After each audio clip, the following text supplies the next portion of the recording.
بالمصطفى بلغ مقاصد. Kula terangno saking mulai asbabun nuzul. Rata-rata ulama itu berpendapat bahwa asal mula Isra itu sebagai hiburan ya. Hiburan dari Tuhan ya, Allah nyukani pelipur larang niku saat Nabi ngalami dua kesusahan ya. Itu periode Mekah itu periode tersulit Nabi karena beliau itu sudah minoritas ya, kaum minoritas kecil, miskin, terus pendukungnya tidak ada. Satu-satunya yang menggaransi, yang menjamin Nabi tidak dibunuh itu karena beliau dilindungi oleh sinten pamanipun, gini sinten Abu Thalib. Dan termasuk lagi secara kasta sosial ekonomi beliau tinggi karena punya istri yang saudagar kaya, gini ku Sayyidah Khadijah. Tapi ternyata orang yang selama ini benar-benar di belakang Nabi, baik secara materi maupun moral, sing entek-entekan berjuang, ternyata wafat. Khadijah Abu Thalib wafat. Terus dikenal tahun itu tahun Amul Husni, tahun kesusahan. Sudah gitu niki sing termasuk ilmiah nggih, ilmiah. Sudah gitu secara ilmiah psikologis kejiwaan Nabi terguncang. Niki rungokno tenan nggih, niki ngaji nggih. Terguncang itu karena secara mitos nggih, keyakinane tiyang Arab niku pun kadung kedikte embek keyakinan yang ditanamkan ulama-ulama Yahudi dan Nasrani. Nggih, kula baleni malih nggih. Kafir Mekah itu orang-orang bodoh, orang-orang enggak terpelajar. Mereka itu punya satu mitos, satu keyakinan yang ditanamkan oleh tokoh-tokoh intelektual Yahudi maupun Nasrani. Apa keyakinan itu? Bahwa kenabian itu yang paling mungkin kalau orang itu dari turunan Bani Israel. Orang mungkin Nabi kok ora turunane wong Yahudi utawa wong Nasrani. Sehingga ketika Nabi mendakwahkan diri sebagai Nabi, mereka bilang antakulu innama unzilal kitabu ala ta'ifataini min qablina. Nak jenenge wahyu harus tidak jauh-jauh sangka turunan-turunan Yahudi. Sebab itu banyak cerita di Quran, cerita konsultasine tiyang kafir Mekah pada tokoh-tokoh Yahudi. Setelah konsultasi ya disesatkan. Orang mungkin Nabi kok nggono ummiyin, mung bintu-bintu untuk napa? Wahyu. Padha-padha dadi nabi rak kita, ora Muhammad. Ini kalau cerita sejarah. Sehingga saat Nabi ngaku Nabi, niku kayak sudah jadi mitos. Nabi itu tidak boleh jauh-jauh dari Palestina. Karena Nabi Ibrahim orang Palestina, Nabi Isa orang Palestina, Yahya Zakaria juga orang Palestina, Nabi Musa juga orang Palestina. Semuanya itu tidak jauh-jauh dari komunitas Baitul Aqsa. Ini ku masjid Baitul Maqdis dan Baitul Muqaddas. Lah itu wong kafir pinter, saking kepengen nyudutno Nabi Muhammad itu sampai Nabi mesti ning Palestina, ya mesti roh cerita-ceritane Nabi ning Palestina. Ya aku apa tau roh Palestina? Semua kok detail-detail. Nak kowe pancen roh iku pintu masjid ning Palestina Baitul Aqsa jumlahe piro? Terus madhepe ning ndi wae. Jadi bahwa Nabi ngeklaim diri sebagai Nabi yang bisa membaca malakutas samawati, baca alam-alam gaib. Niku dites nek iso tenan saiki aku takok jumlahe pintu Baitul Maqdis piro.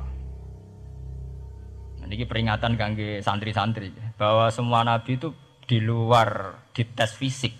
Artinya zaman Nabi sholat ning masjid kayak teletong unta terus disiksa Abu Jahal itu hanya ujian-ujian fisik. Tapi di luar itu sebetulnya Nabi juga mengalami ujian-ujian intelektual. Ya kayak cerita-cerita di hadis Sahih, Nabi itu sering didatangi orang Yahudi ditanya, "Mat, saya punya 5 pertanyaan. Yang tahu itu hanya Nabi. Kalau kamu bisa jawab ya Nabi, kalau enggak ya tidak Nabi." Termasuk takokane, apa pertama yang dimakan ahli jannah saat masuk surga? Takokane aneh-aneh. Terus kenapa anak itu kok kadang mirip bapaknya, mirip ibunya? So takok aneh-aneh. Dan itu berlanjut terus sampai Nabi di periode Madinah. Nah sebab itu Nabi itu secara intelektual itu diasah Tuhan lewat proses Isra, di mana Nabi saat itu secara fasih bisa menjawab jumlah pintu Masjid Aqsa sekian. Perilaku Nabi Musa begini. wajahnya Nabi Musa begini, wajahnya Nabi Ibrahim begini. Sampai di hadis-hadis sahih Nabi bisa menjelaskan detail. Nabi Musa itu rambutnya kayak ini, wajahnya kayak ini, ada mutiwal. Itu detail sekali Nabi. Sebab itu di sini diterangkan oleh Imam Suyuti, peristiwa Isra adalah peristiwa di mana Nabi berjumpa para sinten Nabi.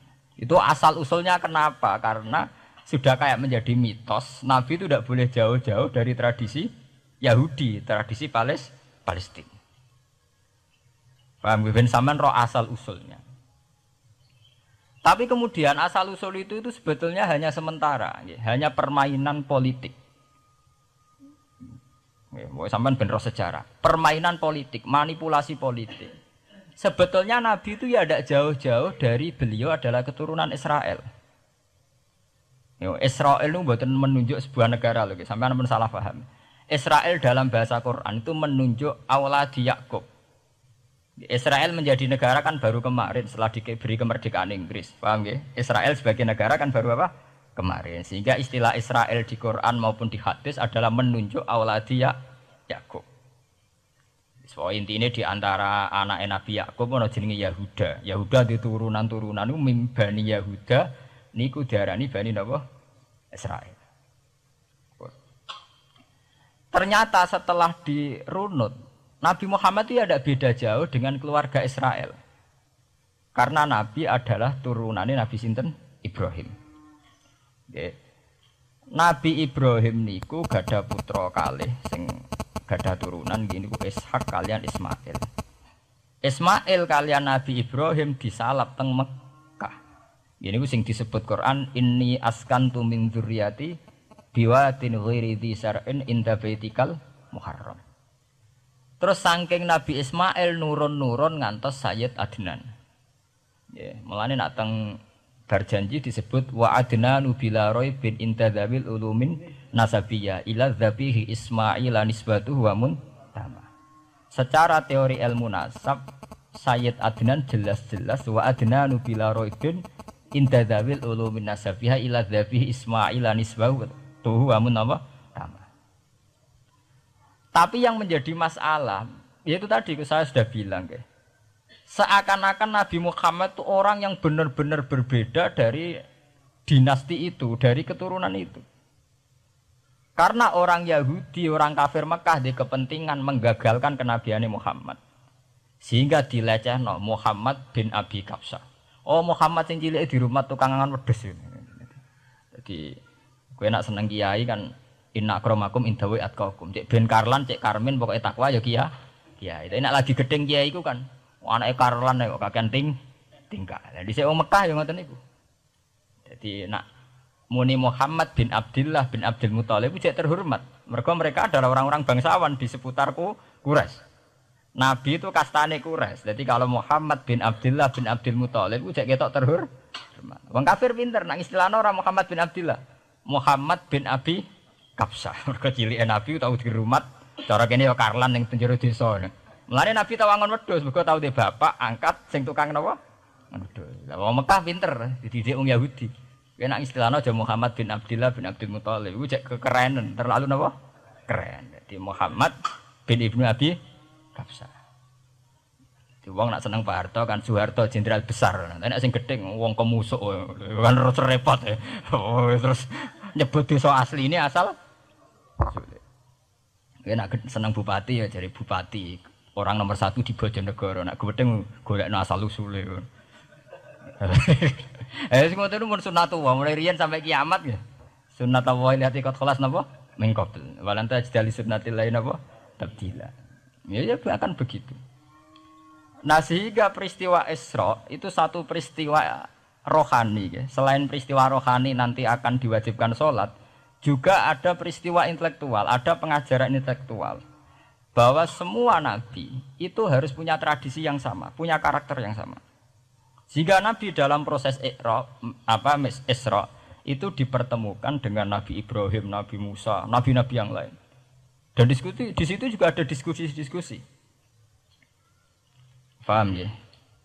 Niki penting ya, penting kalau terangaken karena kalau tanpa tradisi yang berkelanjutan ya, sing disebut tenggene thariqah jenenge as-sanad al-mu'tabar, sanad sing mu'tabar utawi nak tenggene pondok-pondok kitab disebut sanad sing muttasil. Ini nanti semua tradisi kenabian akan melenceng. Kalau melenceng itu ngeri. Karena setiap orang mesti gada subjektivitas sendiri, punya versinya sendiri. Sehingga semua nabi harus model istilah politik itu punya platform yang sama, punya karakter yang sama, punya model yang apa? Sama. Nah, sebab itu secara intelektual Nabi Muhammad itu dikenalkan oleh karakter para nabi-nabi dulu. Nggak detail. Satu Quran 30 juz. Andai kan sampai hafal Quran. Sampai ngurunut sejarahnya coba. Kita ini kan kadung dibentuk. Artinya kita ini ya alhamdulillah sudah kadung kebentuk, tahu sejarah para nabi. Tapi asal usulnya kita tahu lewat kitab yang namanya Al-Qur'an. Supaya apa? Nabi Muhammad itu dibimbing bahwa Quran atau ajaran beliau benar-benar musaddiqal lima baina yadayh, benar-benar selaras dengan